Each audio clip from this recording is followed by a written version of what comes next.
the recent declaration by ICC that it has grounds to investigate Nigeria's military for rights violation in the war against terrorism in the northeast of Nigeria.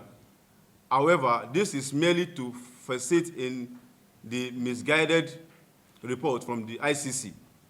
The other subversive content in the report included that it placed the Nigerian armed forces on the same pedestal with Boko Haram, ISWAP terrorists.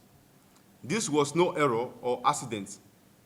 It was a calculated attempt to diminish the country's military and evaluate Boko Haram fighters to the level of a national arm ahead of when its Amnesty International allies will market a negotiation program. Nigeria will then be concerned into negotiating with terrorists as if they are a sovereign country. Worryingly, Boko Haram, ISWAP, is merely a card in the evil plot but put together by ICC with its Amnesty International and Transparency International collaborators. The ICC reports clearly identified other wildcards in the nefarious agendas.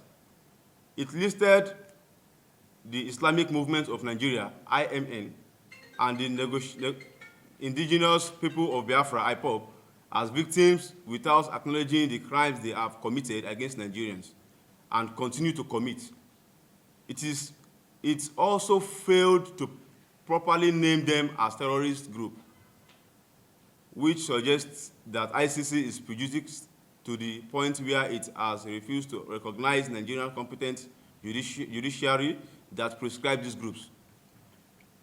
ICC had consequently lived up to its billing as a lynch mob that exists solely to vilify, victimize, and humiliate African country by dragging their leaders before it, even when no crimes are committed, with the flip side that leaders of some countries can order drone strikes that kill women and children on industrial scale of invade sovereign nations to ruin them without being held to account. This is why we salute the courage of the government of the Federal Republic of Nigeria in boldly stating that the subversive activities of the ICC, Amnesty International, and Transparency International are undermining the ability to effectively fight Boko Haram, ISWAP, and other terrorist threats. We want the government to go further in taking actual steps to curtail the excesses of the identified groups. We therefore demand that the federal government immediately calls Amnesty International and Transparency International to order, which includes writing formal complaints with cease and desist orders to the international headquarters of these organizations. The federal government must ensure that this is done in the shortest time possible.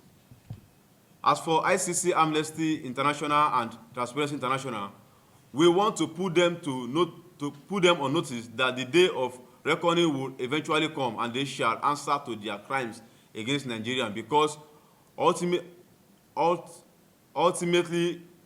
the will of a people becomes the highest court. Thank you.